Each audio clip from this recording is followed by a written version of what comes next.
perfeita autoexpressão ou desígnio divino. Vento nenhum pode desviar o meu barco, nem tampouco mudar as ondas do destino. Para cada ser humano, existe uma perfeita autoexpressão. Existe um lugar que ele tem que preencher, o qual ninguém mais pode preencher, algo que ele tem que fazer, que ninguém mais pode fazer, e isso é o seu destino. A plena realização disso fica suspensa, como ideia perfeita na mente divina, à espera do reconhecimento do homem. Já que a faculdade da imaginação é faculdade criativa, faz-se necessário que o homem visualize essa ideia, antes que ela possa manifestar-se. Portanto, o pedido mais elevado do homem será o do desígnio divino para a sua vida. Ele pode não ter a menor ideia de qual ele seja, pois pode ser que exista dentro de si um talento maravilhoso, e que esteja escondido, à espera de ser encontrado.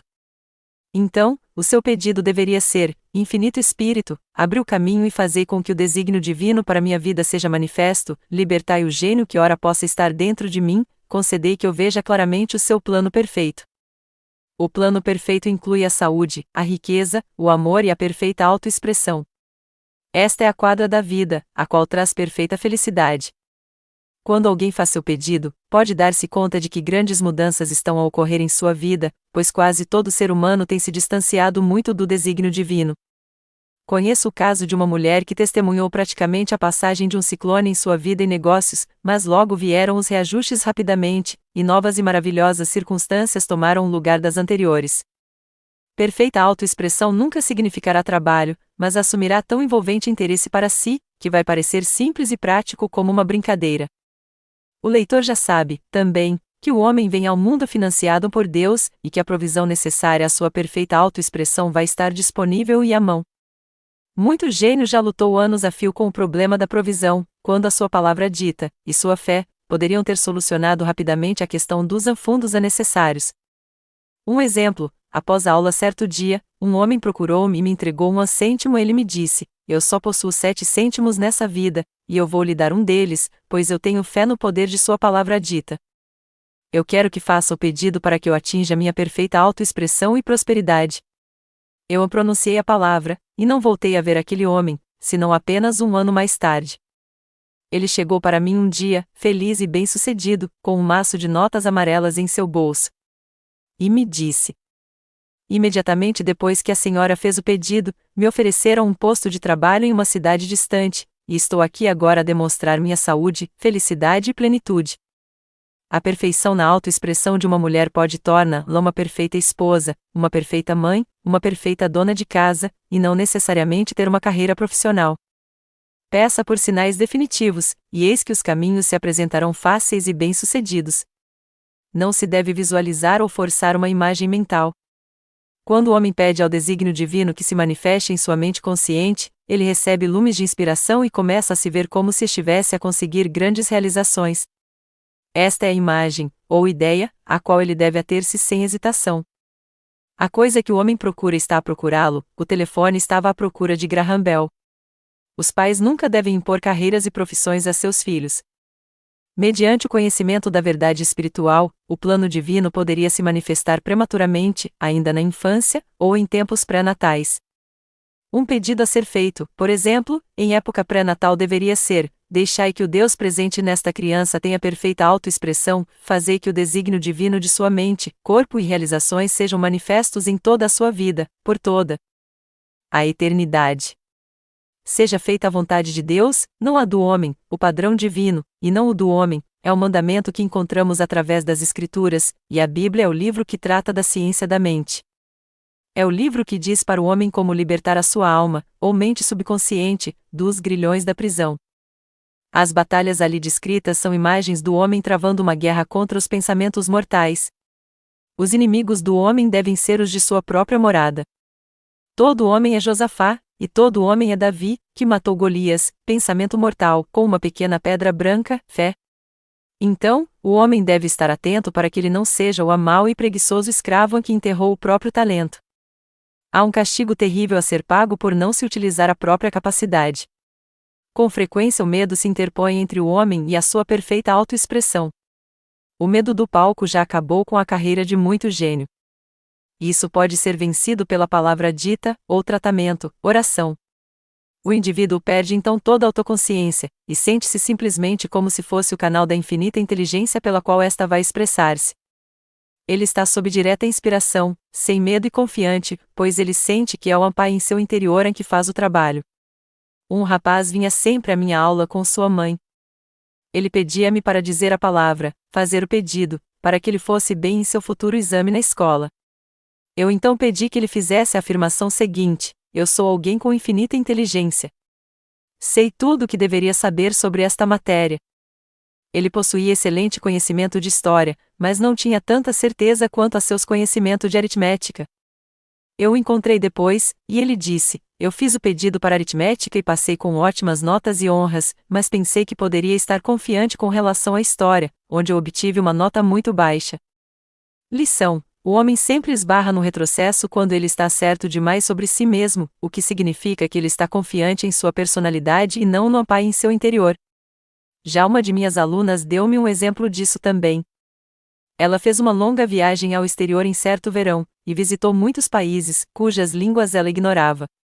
A todo minuto ela buscava orientação e proteção, e todas as suas atividades correram de maneira tranquila, milagrosamente. Sua bagagem, por exemplo, nunca se atrasou nem perdeu.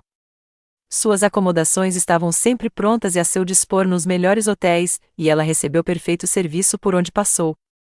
Ela então regressou a Nova York.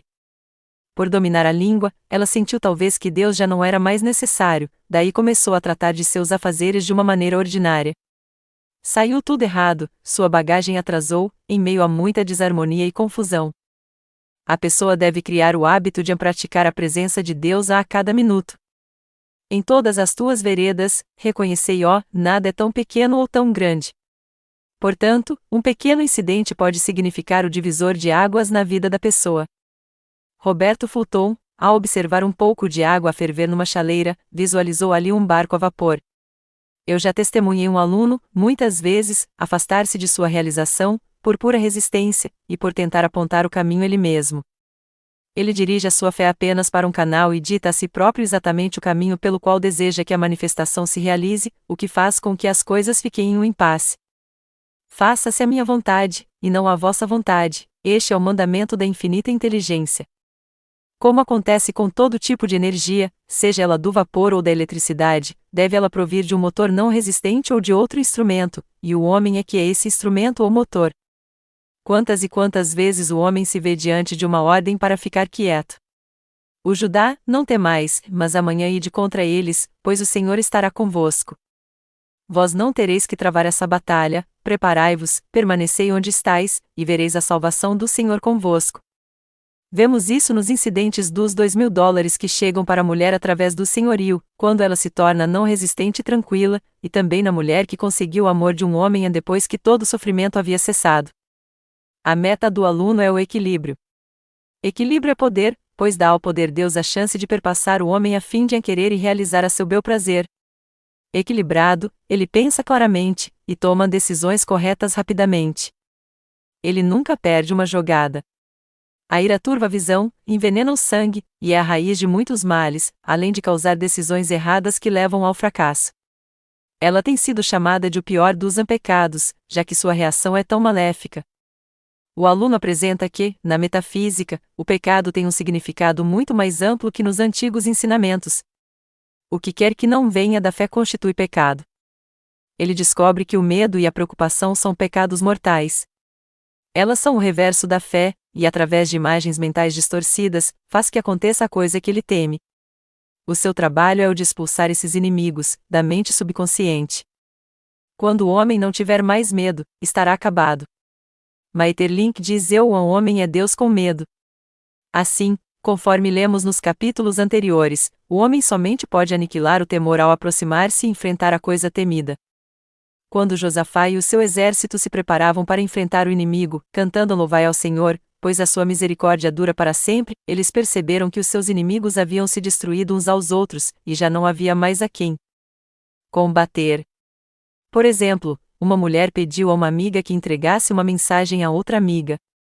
A amiga ficou com medo de entregar a mensagem, já que sua mente racional lhe disse: não se misture com esse assunto, não entregue essa mensagem. Ela estava perturbada em espírito, pois havia prometido que entregaria a mensagem.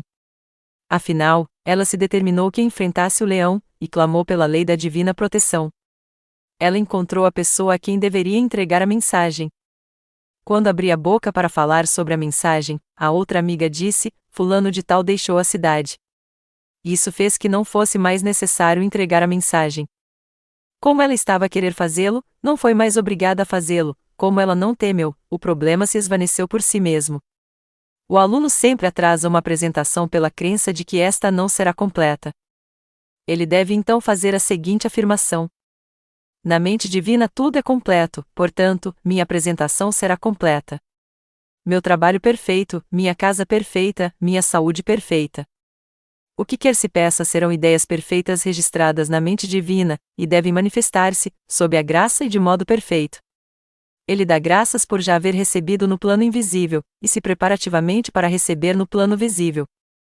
Uma de minhas alunas precisava conseguir algum dinheiro. Procurou-me e perguntou por que é que não conseguia obtê-lo. Eu respondi: talvez você tenha desenvolvido o hábito de deixar as coisas inacabadas, e o subconsciente se habituou a não completar, tanto faz como tanto fez, ponto. Ela disse: a senhora tem razão.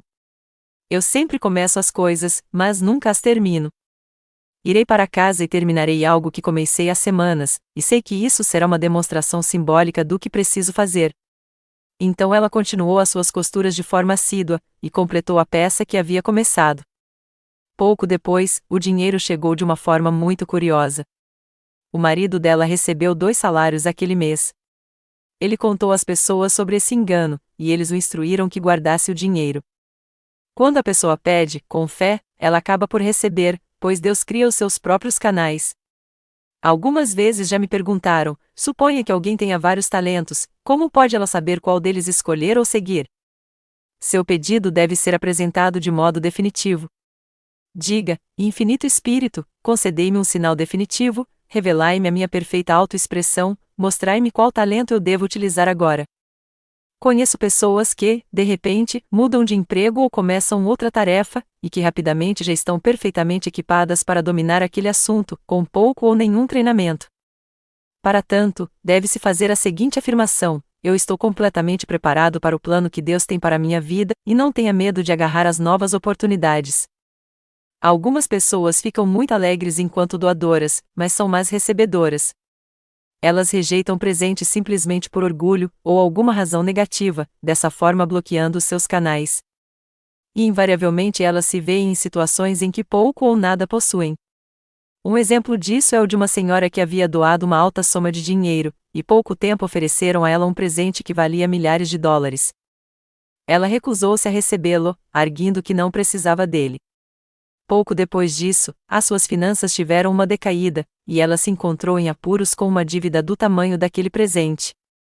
Lição: o homem deve receber de bom grado o pão que a ele retorna sobre a água, de graça doareis, e de graça recebeis. Existe sempre um perfeito equilíbrio entre o dar e o receber, e embora o homem deva dar sem pensar no retorno, ele estará a violar a lei se não aceitar o que a ele retornar. Pois todas as dádivas vêm de Deus, sendo o homem meramente o canal.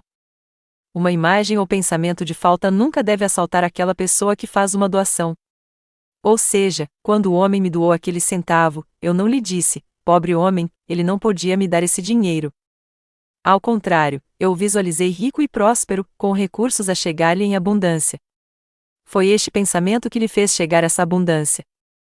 Se alguém foi um mau recebedor, ele deve tornar-se um bom recebedor, ao aceitar um simples selo postal se este lhe for dado, e abrir os seus canais para a sua recepção. O Senhor ama aquele que recebe com alegria, tanto quanto ao que doa com alegria. Sempre me perguntam por que é que alguém nasce rico e saudável, e uma outra pessoa nasce pobre e doente. Eu digo que onde quer que haja um efeito, sempre haverá uma causa, tais coisas não existem por mero acaso. Essa questão é parcialmente respondida através da lei da reencarnação. O homem passa por vários nascimentos e mortes, até que conheça a verdade que o libertará enfim. Ele é trazido de volta ao plano terreno por um desejo insatisfeito, a fim de pagar as suas dívidas kármicas, ou para cumprir o seu destino. pode-se afirmar que o homem nascido rico e saudável manteve, em sua mente subconsciente de vidas passadas, imagens de saúde e riqueza, e o pobre doente mantinha imagens de doença e pobreza. O homem manifesta, em qualquer plano, a soma total de suas crenças subconscientes. Contudo, o nascimento e a morte são leis fabricadas pelo homem, pois o salário do pecado é a morte, o que significa a queda adâmica na consciência através da crença em dois poderes. O homem de verdade, homem espiritual, não possui nascimento nem morte. Ele nunca nasceu nem morreu, assim como ele o foi no início, ele o é agora, e o será para sempre. Assim é que através da verdade, o homem é libertado da lei do karma, do pecado e da morte, e manifesta-se como homem feito à sua imagem e semelhança. A liberdade do homem vem através do cumprimento de seu destino, fazendo-se manifestar o desígnio divino de sua vida. O seu Deus dirá então para si: bem feito, bom e fiel servo, tu tens sido fiel sobre algumas coisas, pois eu te farei reinar sobre várias outras, inclusive a morte, entra na glória de teu Senhor, que é a vida eterna. Ponto. Afirmações e negações. Tu também decretarás uma coisa, e ela se manifestará diante de ti. Todo o bem que deverá fazer-se manifesto na vida do homem já constitui um fato realizado na mente divina, e é dado a conhecer através do reconhecimento do homem, ou de sua palavra proferida, de modo que ele deve estar atento para decretar que somente o plano divino seja manifesto, pois frequentemente, o homem decreta, por meio de suas vãs filosofias, o fracasso e o infortúnio. É, portanto, da mais alta importância, fazer os seus pedidos de maneira correta, conforme já explicado em capítulo anterior. Se alguém deseja uma casa, uma amizade, um emprego ou qualquer outra boa coisa, faça o pedido para que seja feita a seleção divina, ou seja, segundo a vontade de Deus. Exemplo: Infinito Espírito, abre as portas para que obtenha a casa certa, a amizade certa, o emprego certo. Dou graças, pois, que tudo isso agora se manifesta pela graça de Deus e de uma forma perfeita. A última parte da afirmação é a mais importante. Por exemplo, conheci uma mulher que fez um pedido para obter $1.000. A sua filha sofreu um ferimento, e eles receberam $1.000 de indenização, de modo que essa resposta não veio de uma forma perfeita. Aquele pedido deveria ter sido feito dessa maneira: Infinito Espírito, eu dou graças pois que os $1.000, que são meus por direito divino, estão agora disponíveis, e que me chegam sob a tua graça e de uma forma perfeita. À medida que se cresce na consciência financeira, deve-se fazer o pedido para que tais e tais somas de dinheiro, que é seu por direito divino, sejam obtidas pela graça, e de formas perfeitas. É impossível que o homem consiga obter mais do que aquilo que ele pensa ser possível, pois a pessoa é condicionada pelas limitadas expectativas de seu subconsciente. Deve-se, portanto, ampliar as expectativas a fim de que os pedidos sejam igualmente atendidos de forma mais ampla. Tantas vezes o homem se limita em seus pedidos. Lembro-me que um aluno fez um pedido para conseguir $600, até uma certa data limite. Claro que ele o recebeu, mas ouviu-se mais tarde, que ele chegou a quase obter $1.000, mas que apenas recebeu 600, como resultado de sua palavra proferida. Eles limitaram o sagrado de Israel. Riqueza é uma questão de consciência. Os franceses têm uma lenda que ilustra bem isso. Um homem pobre andava por uma estrada quando encontrou um viajante, que o parou e perguntou: meu bom amigo, vejo que és pobre. Tome essa pepita de ouro, vende-a e serás rico pelo resto de seus dias. O homem ficou exultante com essa sua sorte e imediatamente tomou a pepita e a levou para casa. Logo depois ele encontrou trabalho e se tornou tão próspero que nem chegou a vender a pepita. Os anos se passaram e ele se tornou um homem muito rico. Certo dia ele encontrou um homem pobre pela estrada. Parou e disse: meu bom amigo, eu vou te dar essa pepita de ouro, a qual, se tu a venderes, te fará rico pelo resto da vida. O mendigo tomou a pepita, pediu que a avaliassem, e descobriu que se tratava apenas de uma peça de bronze. Vemos assim que o primeiro homem se tornou rico através do sentimento de riqueza, do pensar que a pedra era de ouro. Todo homem tem dentro de si uma pepita de ouro, é a sua consciência do ouro, da opulência, que traz riqueza à sua vida. Ao fazer os seus pedidos, o homem começa pelo fim de sua jornada, isto é, ele declara já haver recebido. Antes de vós chamardes, já terei respondido. A afirmação contínua estabelece a crença no subconsciente. Não seria necessário fazer uma afirmação mais que uma vez se a pessoa tivesse fé perfeita. Não se deve suplicar ou implorar, mas dar graças repetidas vezes, por já haver recebido. O deserto se regozijará e florescerá como a rosa. Este estado de regozijo que ainda está no deserto, estado de consciência, abre caminho para que a coisa seja concedida por Deus. A prece do Senhor é na forma de mandamento e pedido: dai-nos o pão nosso de cada dia, e perdoai nossas dívidas, assim como perdoamos aos nossos devedores, e termina em louvor, pois teu é o reino e o poder e a glória, para sempre. Amém. Quanto às obras de minhas mãos, comandai-me. Assim, a prece é um comando e um pedido, louvor e ação de graças. Portanto, compete à pessoa fazer crente de que com Deus todas as coisas são possíveis. Isso é suficientemente fácil dizer no abstrato, mas um pouco mais difícil quando se confronta um problema real. Exemplo: uma pessoa tinha necessidade de aparecer com um dinheiro dentro de um dado tempo. Ela sabia que devia fazer algo para que tal se realizasse, se manifestasse, e então ela pediu uma indicação, um sinal.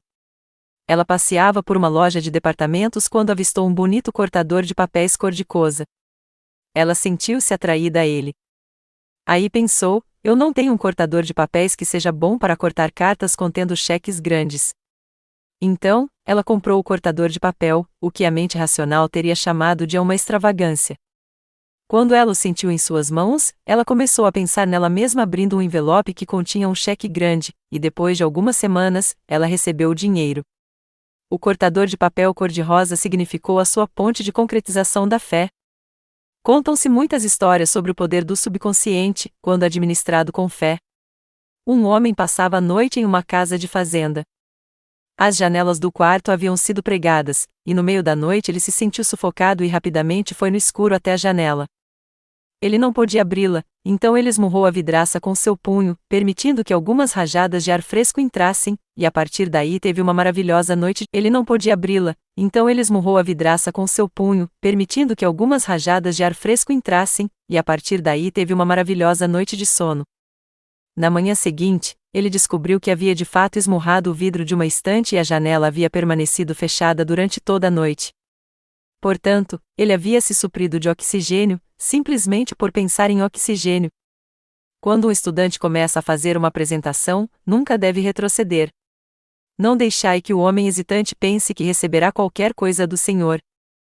Um aluno certa vez fez esta maravilhosa afirmação: quando eu peço ao Pai por qualquer coisa, eu bato meus pés no chão e digo: Senhor, não aceitarei nada menos do que eu pedi, e sim muito mais.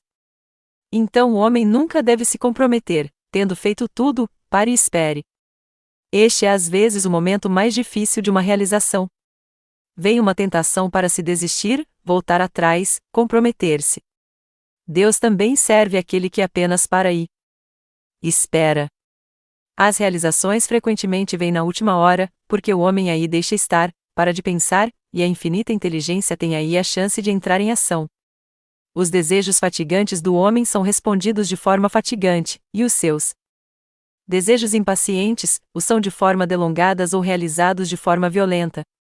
Por exemplo, uma mulher me perguntou por que é que ela constantemente perdia ou quebrava os seus óculos. Descobrimos que ela muitas vezes dizia para si mesma e para os outros de forma vexatória: oxalá que eu me livrasse de meus óculos. Assim que o seu desejo impaciente foi violentamente realizado. O que ela deveria ter pedido era por uma visão perfeita, mas o que registrou no subconsciente foi simplesmente o desejo impaciente de livrar-se dos óculos, de modo que estes continuamente se perdiam ou quebravam.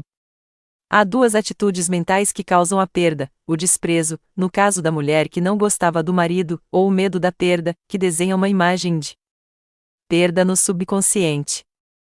Quando um aluno consegue se livrar de seu problema, livra-se do fardo, ele então terá uma manifestação instantânea. Uma mulher passeava durante um dia bastante tempestuoso, e seu guarda-chuva foi soprado pelo avesso. Ele chegou a quase visitar umas pessoas que ela nunca havia conhecido e não quis fazer a sua primeira aparição perante eles com um guarda-chuva dilapidado. Ela também não podia tirá-lo, uma vez que ele não pertencia a ela. Assim que, em desespero, ela exclamou: "Oh, meu Deus, toma conta deste guarda-chuva, pois eu não sei o que fazer." Um momento mais tarde, uma voz atrás de si disse: "Minha senhora, quer que eu conserte o seu guarda-chuva?" Ali se encontrava alguém que consertava guarda-chuva. Ela respondeu: "Claro que sim." Então, o homem consertou o guarda-chuva, enquanto ela entrou na casa para fazer a visita, e quando ela retornou, tinha às suas mãos um bom guarda-chuva. A lição é que há sempre uma mente divina, pura substância que exprime a perfeição, reparador de guarda-chuva por perto, no caminho do homem, quando este coloca o seu guarda-chuva, ou seja, uma situação ou problema, nas mãos de Deus. Deve-se sempre fazer seguir a uma negação, uma afirmação. E para ilustrar isso, lembro-me de um evento. Chamaram-me ao telefone tarde da noite para tratar de um homem que eu nunca havia visto. Aparentemente ele se encontrava muito doente. Então, eu fiz a afirmação seguinte: eu nego esta aparência de doença. Isso não é verdadeiro, portanto não pode ser registrado em sua consciência. Este homem constitui uma ideia perfeita na mente divina, pura substância que exprime a perfeição. Na mente divina, não há tempo ou espaço, portanto a palavra alcança instantaneamente o seu destino e não a retorna vazia. Tenho tratado pacientes na Europa e descoberto que o resultado é instantâneo. Sempre me perguntam qual a diferença entre a visualização e a visão. Visualização é um processo mental governado pela razão ou mente consciente, visão é um processo espiritual, governado pela intuição, ou pela mente supraconsciente. O aluno deve treinar a sua mente a receber esses flashes de inspiração, e a trabalhar com as imagens divinas, através de indicações ou sinais definitivos. Quando um pode dizer, eu desejo apenas aquilo que Deus deseja para mim, seus falsos desejos desaparecem de sua consciência, e um novo conjunto de sinais lhe são dados pelo mestre arquiteto, o Deus interior. O plano de Deus para cada homem transcende a limitação da mente racional, e é sempre o quadrângulo da vida, que contém a saúde, a riqueza, o amor e a perfeita autoexpressão. Muitos homens constroem para si na sua imaginação uma casa, quando ele deveria estar construindo em sua imaginação um palácio. Se um aluno tentar forçar uma demonstração, por meio da mente racional, ele de fato causará a ela um bloqueio. Eu vou apressar isto, diz o Senhor. Ele deve apenas agir mediante a intuição, ou sinais definitivos. Descansai no Senhor e aguardai com paciência. Confiai nele, e ele concederá que aconteça. Já vi a lei acontecer da maneira mais espantosa possível. Por exemplo, um aluno afirmou ser necessário que ele tivesse $100 no dia seguinte. Tratava-se de uma dívida de vital importância que ele tinha de pagar. Então eu fiz o pedido, declarando que o espírito nunca tarda demais e que o recurso estava bem próximo à sua mão. Naquela noite ele telefonou-me contando sobre o milagre. Disse-me que lhe passou pela cabeça o pensamento de ir até o seu cofre-forte no banco e examinar alguns papéis.